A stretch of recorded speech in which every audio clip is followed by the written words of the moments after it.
Assalamualaikum warahmatullahi wabarakatuh. Perkenalkan, nama saya Muhammad Jasim Agi Saputra dari Prodi Teknik Geologi 2018. Di sini saya akan menjelaskan buku yang berjudul 5D Leadership. Pada bab 1 yang berjudul Apakah Kita Salah? Nah, dari momen Giuliani 9/11 dan Remaking of a Leader, besok New York akan ada di sini dan kami akan membangun kembali dan kami akan menjadi lebih kuat dari kami sebelumnya. Saya ingin orang-orang New York menjadi seorang contoh ke seluruh negara dan negara lainnya di dunia. Terorisme itu tidak bisa menghentikan kita. Ditulis oleh Rudy Giuliani pada tanggal 11 September 2001. Selanjutnya, karena memiliki lebih banyak kepercayaan pada kita daripada yang kita miliki pada diri kita sendiri, untuk menjadi berani saat dibutuhkan dan kasar jika sesuai, dan lembut tanpa basi, karena tidak tidur dan tidak berhenti dan tidak menyusut dari rasa sakit di sekelilingnya. Rudy Giuliani, wali kota dunia, adalah orang Time 2001 di tahun ini, yang ditulis oleh Nancy Gibbs Time pada tahun 31 Desember 2001. Yang selanjutnya itu adalah Putus Carter, di mana Adrian Bose, yaitu penulis dan sutradara televisi umum dari Wisconsin, yang mengatakan bahwa energi, sandra, dan pelepasan pemimpin beberapa cerita dengan lebih banyak menggambarkan perpotongan karakter dan kepemimpinan dari kisah Jimmy Carter. Kualitasnya sendiri yang membuatnya terpilih, keuletan, keyakinan religius, dan keyakinan mutlak pada kemampuannya, membuatnya hampir mustahil baginya untuk memerintah. Nah, pada tahun 1975, saat dia memulai kampanyenya untuk menjadi Demokrat calon presiden, Jimmy Carter hampir tidak dikenal publik Amerika. Dia adalah tembakan panjang untuk memenangkan nominasi partainya sendiri, apalagi pemilihan presiden. Meski demikian, 2 tahun kemudian Carter dilantik sebagai presiden ke-39 di Amerika Serikat. 3 faktor digabungkan untuk mengangkat Carter dari ketidakjelasan nasional ke presidenan, yaitu yang pertama adalah perubahan aturan untuk kandidat, yang kedua adalah gaya dan penekanan kampanye Carter, yang ketiga adalah ketidakpuasan publik terhadap politisi. Yang selanjutnya itu rahasia Shackleton, di mana Sir Ernest Shackleton mengatakan bahwa mencocokkan respon dan dengan konteks setelah penaklukan Kutub Selatan oleh Amundes tetapi satu objek utama perjalanan Antartika, penyeberangan benua Kutub Selatan dan dari laut ke laut. Setelah berbulan-bulan mengalami kecemasan dan ketegangan yang tiada henti demi waktu, ketika harapan berdegup kencang dan saat pandangan gelap, memang kami terpaksa meninggalkan kapal itu, yang mana dihancurkan melampaui semua harapan untuk diluruskan. Kita hidup dan baik, dan kami memiliki toko dan peralatan untuk tugas yang ada sebelum kita. Tugasnya adalah mencapai daratan dengan semua anggota ekspedisi. Sulit untuk menulis apa yang saya rasakan. Nah, dari kisah luar biasa ini tentang ketahanan mengerikan Sir Ernest Shackleton ekspedisi ke Antartika pada tahun 1914, dalam menikmati popularitas baru dalam dekade terakhir ini. Ini adalah kisah yang menarik tentang keberanian, kesulitan, akal, dan kemenangan atas kekuatan alam. Meskipun Shackleton tidak mencapai tujuan utamanya, penyeberangan Antartika dengan berjalan kaki, dia tetap menunjukkan kepemimpinannya yang luar biasa selama ekspedisi. Kepribadian karismatik Shackleton, sifatnya optimis, dan pengalaman kutub kita semua memainkan peran dalam efektivitasnya. Tapi kecerdasan aslinya ketergantungan terletak pada kemampuannya untuk menggunakan beberapa pendekatan kepemimpinan menanggapi situasi yang berbeda. Shackleton tidak seperti Giuliani atau Charter yang mampu memanfaatkan berbagai pendekatan dan mencocokkan dengan konteks khusus. Nah, yang selanjutnya yaitu the leadership at gate, di mana memanfaatkan kekuatan Anda untuk memperluas dampak organisasi Anda. Kepemimpinan bukanlah cadangan pribadi beberapa pria karismatik dan wanita. Ini adalah proses yang digunakan orang biasa saat mereka menghasilkan dan yang terbaik dari diri mereka sendiri dan orang lain. Bebaskan pemimpin dalam setiap orang dan hal-hal luar biasa terjadi. Yang ditulis oleh James M. Couzes dan Barry Z. Posner. Nah, Shackleton dengan sepenuh hati akan mendukung perspektif Couzes dan Posner pada kepemimpinannya. Ini adalah cara lain untuk menggambarkan rahasia Shackleton. Efektivitas didasarkan pada membaca situasi yang ada dan memilih respon kepemimpinan yang tepat. Ini berbeda dengan yang lebih umum latihan yang ditunjukkan secara berbeda oleh Giuliani dan Charter, tergantung pada satu pendekatan dalam semua situasi. Nah, sekarang kita masuk ke bab 2, yaitu 5 dimensi kepemimpinan.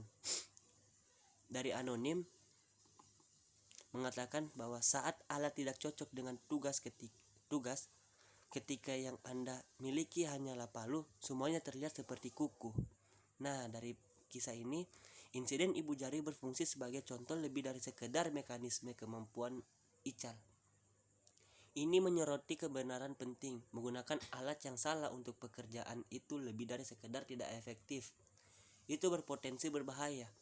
Kamu bisa menimbulkan banyak kerusakan jika Anda yang tidak menggunakan alat yang tepat. Ini bukan hanya kebenaran tentang perbaikan rumah. Ini adalah kebenaran definitif untuk pemimpin. Banyak eksekutif dan manajer kecewa dan bingung oleh kurangnya moral, inisiatif, kreativitas, atau komitmen yang ditunjukkan oleh anggota staf mereka. Tingkat turnover yang tinggi, kurangnya loyalitas pada perusahaan penny, dan perhatian marginal terhadap pelanggan penambah frustration. Banyak dari eksekutif yang sama ini gagal melihat hubungan apapun antara dinamika staf tersebut dan pendekatan kepemimpinan mereka. Pada kenyataannya, dinamika ini sering merupakan manifestasi dari kerusakan yang disebabkan oleh gaya kepemimpinan yang tidak sesuai dengan konteksnya. Kepemimpinan yang efektif membutuhkan penggunaan alat atau pendekatan untuk situasi yang tepat. Nah, apa itu kepemimpinan yang efektif? Definisi yang berhasil, kepemimpinan yang efektif adalah proses mencapai yang diinginkan hasil melalui partisipasi keinginan masyarakat. Itu dikatakan oleh Scott Campbell dan Ellen Semiats. Inti dari definisi ini adalah frasa.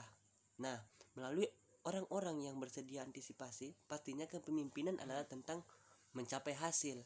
Tidak akan cukup untuk menciptakan tempat kerja yang hangat dan bahagia yang bangkrut.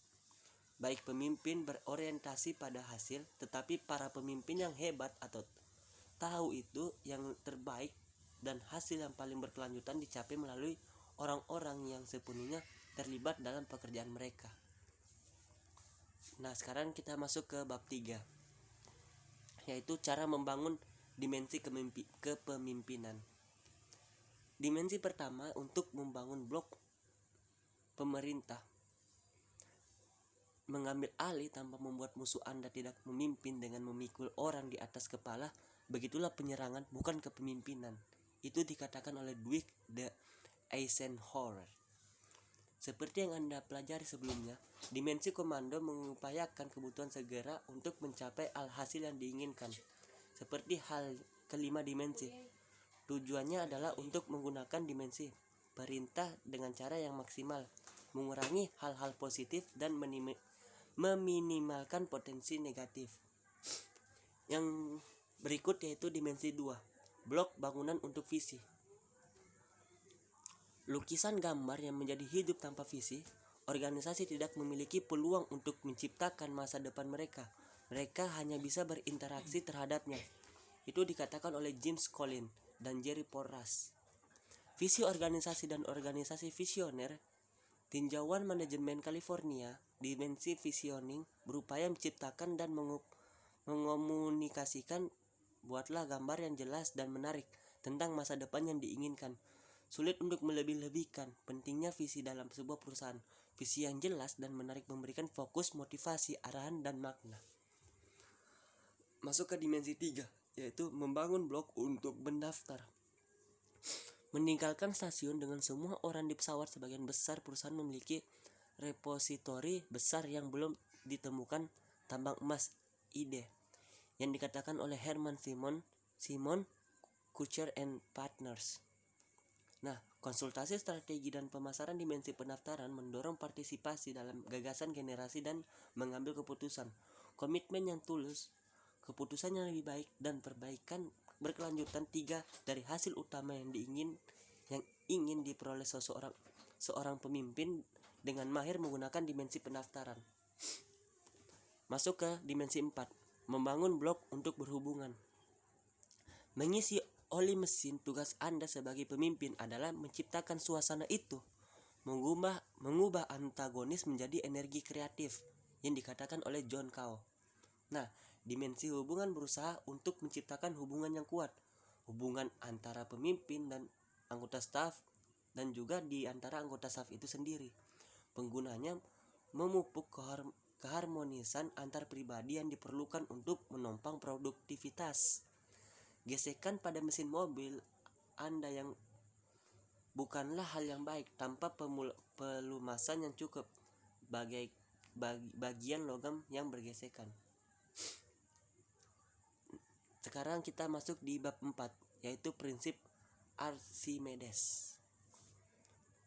Yang dikatakan Voltaire, dia mengatakan bahwa setiap pemain harus menerima kartu yang diberikan kehidupan kepadanya. Tapi begitu mereka berada di tangan, dia sendiri yang harus memutuskan cara memainkan kartu untuk memenangkan permainan. Sejarawan dan penulis building block tertentu mungkin sangat cocok dengan Anda sebagai Anda yang sedang membaca yang sudah membaca bab 3.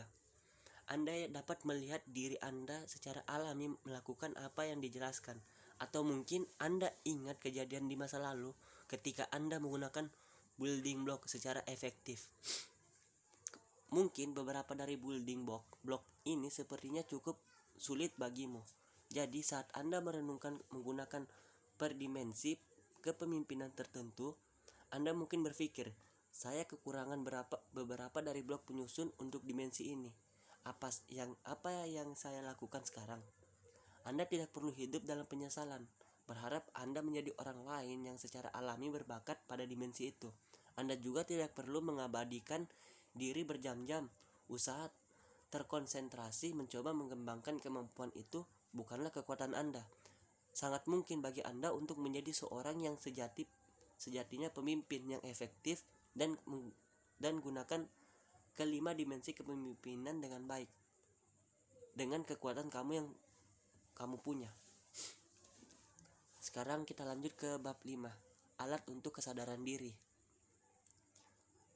Nah, yang dikatakan Lao Tzu, dia mengatakan bahwa mengenal orang lain adalah kecerdasan, mengenali diri sendiri adalah kebijaksanaan sejati, menguasai orang lain adalah kekuatan, menguasai diri sendiri adalah kekuatan sejati. Nah, Lao Tzu mungkin hidup ribuan tahun yang lalu, tetapi nasihat bijaknya adalah sama relevannya saat ini.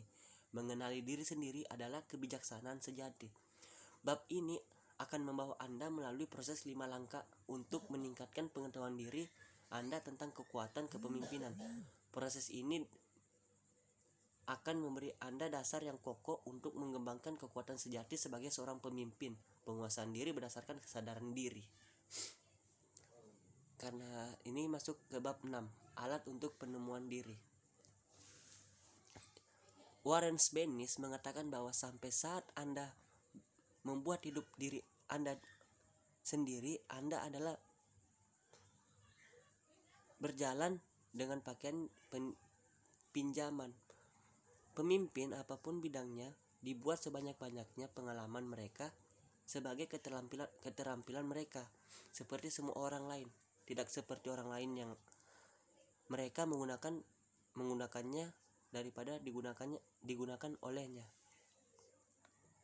Menjelajahi kekuatan alami dan kemampuan bawaan Anda telah mempersiapkan untuk langkah selanjutnya. Anda siap untuk menemukan yang mana dari kelima kepemimpinan dimensi alami bagi Anda dan yang tidak membutuhkan pengembangan dan penggunaan yang serius. Bab ini akan memberi Anda alat-alatnya untuk melakukannya. Sama seperti Anda memiliki campuran unik dari kekuatan alami. Kebanyakan individu memiliki keyakinan, nilai, dan keterampilan alami yang terkait dengan satu atau lebih dari 5 dimensi. Dalam pengalaman kami, semua orang secara alami lebih suka di setidaknya satu dari 5 dimensi, dan kebanyakan orang memiliki kedekatan alami untuk 2. Angka yang jauh lebih kecil tampaknya terhubung secara alami dengan 3. Masuk ke bab 7. Persepsi tidak selalu nyata. Ralph Waldo Emerson mengatakan orang hanya melihat apa yang mereka siap untuk lihat. Nah, mengenakan kacamata hitam berwarna membantu mengurangi kecerahan sinar matahari. Tapi efek yang menyertai adalah kita akhirnya melihat dunia dalam keadaan terdistorsi versi warna aslinya. Namun, bahkan saat kita melepas kacamata hitam fisik, kita terus memakai kacamata kognitif, filter persepsi. Filter ini berdampak besar pada cara kita memandang realitas. Dalam bab ini kami akan mengeksplorasi bagaimana sebagai pemimpin, filter Anda memengaruhi persepsi Anda tentang situasi bisnis. Mengapa ini penting? Anda tidak dapat melihat dimensi kepemimpinan yang sesuai tanpa menilai situasinya. Penilaian Anda sangat dipengaruhi oleh filter Anda sendiri.